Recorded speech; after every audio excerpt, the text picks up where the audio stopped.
Hello there, and welcome to Weird Music on the Glumburger channel, the show where we look at all sorts of weird, unusual, and peculiar albums that are odd for whatever reason, you know. Sometimes they're not, and I just want to talk about cool stuff, to be honest. Anyway, today we're looking at a rather prolific band indeed, one that has shifted through many members and many variations of their own band name, and as such have released hundreds of different albums, of varying genres, styles, and yet it's all tied into these core notions of psychedelic rock, It's all designed to fry and melt your brain through what they describe as extreme trip music. To be perfectly honest, the album we're looking at today is very disingenuous of what represents the overall band, but it is one of my favourite releases from them because it's, heavy and dirgy and stuff. So today I present, as named on this particular release, Acid Mother's Temple and the Cosmic Inferno, and their 2006 album Starless and Bible Black Sabbath.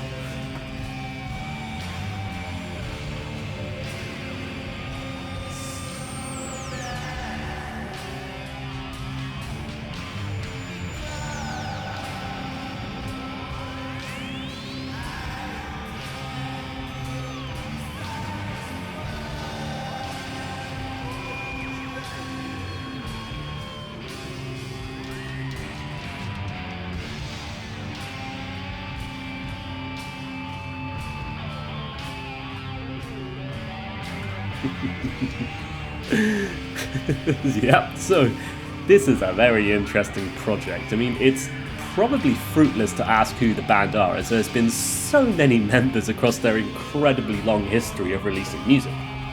However, let's just ask it anyway. Who were Acid Mother's Temple and the Cosmic Inferno on the release of Starless and Bible Black Sabbath? Well, Starless and Bible Black Sabbath, we'll get to that name in a bit actually, was an album by Acid Mother's Temple and the Cosmic Inferno, which was a version of the band consisting of members Kawabato Makoto, Speed Guru on guitars, Higashi Hiroshi, Dancing King on synthesizer, Tabata Mitsuru Maritab on bass and vocals, and both Okana Futoshi, Godspeed, and Shimuro Koji, Latino Cool, on drums. And so, this version of the band, the Cosmic Inferno, it offers us a much more heavier hard rock experience than what the fans might have actually been used to from them. The other stuff, it's all just these incredibly long, noodly psychedelic rock album experiences, but Cosmic Inferno allowed them to indulge in dirgy heaviness, And what we get then is this incredibly loud and psychedelic rock experience that truly melts your brain as it just pushes onwards and onwards with its riffs and cosmic freakouts. It's heavy, it's indulgent, and it's simply tons of fun to listen to. And so, in today's episode, we're discussing Starless and Bible Black Sabbath, an album that, to no surprise of anyone, I imagine, sees the band paying homage to the legendary Black Sabbath, of course, and even going as far to reference them in the album's name, which is a composite referencing King Crimson's Starless and Bible Black, and of course the original doom band Black Sabbath. It makes obvious sense, right? But what we have on this album are just two compositions, though. You get the colossal title track of Starless and Bible Black Sabbath, which runs it at just roughly 35 minutes in length. And then that is followed on by the shorter track of Woman from A Hell. And it just closes off the album so brilliantly. Let's dive into it then. Let's just dive into this whole thing. The album, of course, opens up with that title track, Starless and Bible Black Sabbath, which immediately opens up with these rather peculiar little soundscapes and tones just drenched in reverb and effects. And then it's a quintessential opening of sorts, I would argue, a bit of atmosphere to subdue the very listeners before you're hit with the colossal and heavy instrumental. And when it comes in, I would say it's actually a rather simple little bass riff, but it's so heavy sounding, and then it's pushed along by the drums are at this perfect head-rocking tempo, There's just something so delightfully fun about the whole thing. And as it all pushes onwards, though, you're just getting you're just getting drenched in these incredibly cosmic vocals that are just, filled with echoing effects, and it just expands them out way further than it'd ever normally be, whilst behind you're just getting these synths and the guitars that are just noodling over the top of the whole thing. There's just something so huge and so bombastic about it, but it's so brilliantly satisfying to listen to, of course, and when you listen to it, you're just getting pulled into that cosmic psychedelic soundscape that's constantly changing with these pinging and whining synth effects and these little guitar solos and just noodling all over the whole thing. It's all pushed along, of course, by the drums and the bass. And as the track progresses, though, it devolves into these psychedelic freakouts, though, where the whole structure just seems to fall away to allow the instruments to wildly oscillate all over each other, though, creating this incredibly frenzied yet chaotic experience. And it's such a fun section in the track, I have to add, when it just goes into these little freakouts, though.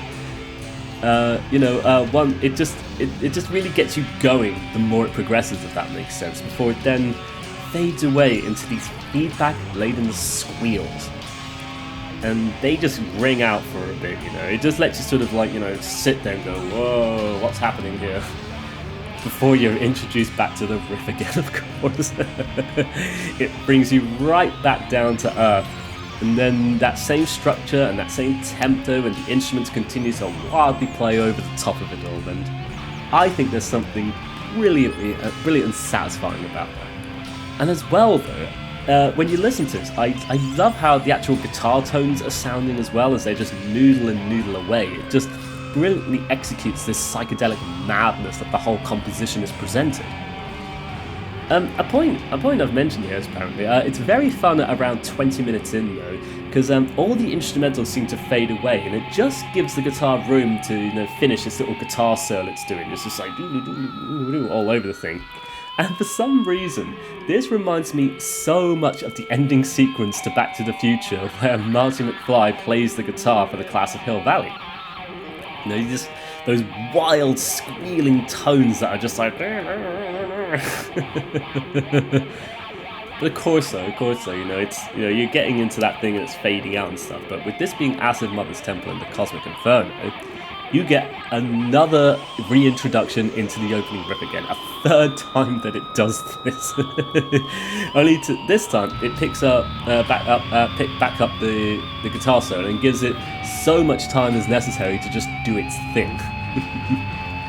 And it's here for a while. All you can just do is sit back and enjoy the tones of this final stretch of this composition, and it's so much fun. It's like the whole thing. It's like 32 minutes of riffs and guitars before you even get to the outro of this thing, which I will say is a little bit different to the rest of the composition. You're sort of given this like acoustic little finger picking thing, and then the vocals that are just laden with effects just continue to ping and whine into the stratosphere, wildly following these synths mad cosmic tones as they just climb and soar about, and man, it just creates this really almost overwhelming cosmic experience for you. But it is a phenomenal track. It's a brilliant way to open up the album, and it's without a doubt just one of my favourite compositions from the band. It's just really heavy, slow and doomy, and just chugs along, boom, boom, boom. And it's actually apparently worth mentioning as well, we've got two drummers on this track, right? Apparently, they're playing the same sort of rhythmic structure, but they're slightly out of time with each other, which just makes the whole composition feel so much weirder than it already is, right? It's just, it's so peculiar, but it's so interesting. It's so interesting. There is, of course, though, one more song, and that is the 6-minute-long Woman from Hell. An oddly named track, but that's technically grammatically correct, right? But anyway, as soon as this one starts, though, you immediately know that we're in for an entirely different thing altogether, though, as you're given this incredibly mad and frenetic pace that's pushed along by these incredibly manic drums and this mad bass riff that's almost punky in some respects, I would say. And then it's a wildly manic track with this absurdly fast tempo, pushed along by those crazy instrumentals, and again, the vocals are so drowned out in like echoes and reverbs and stuff that it's almost impossible to even hear what he's actually singing about. But it mixes into the instrumentals really nicely, though. It adds to the wild, frenetic energy that the whole thing is presenting overall. And it's a fun way to end this album, with something being so, absurdly frenetic and at breakneck speed, it's not as indulgent as the opening track of Starless and Bible Black Sabbath, but it's a nice way to end the album with further pushing up those cosmic psychedelic musings, and it goes by much faster than the previous track, of course, and it's really interesting that you got the slow one and then you got the fast one, but they all both tie into this whole sort of psychedelic nonsense that they both present, if that makes sense.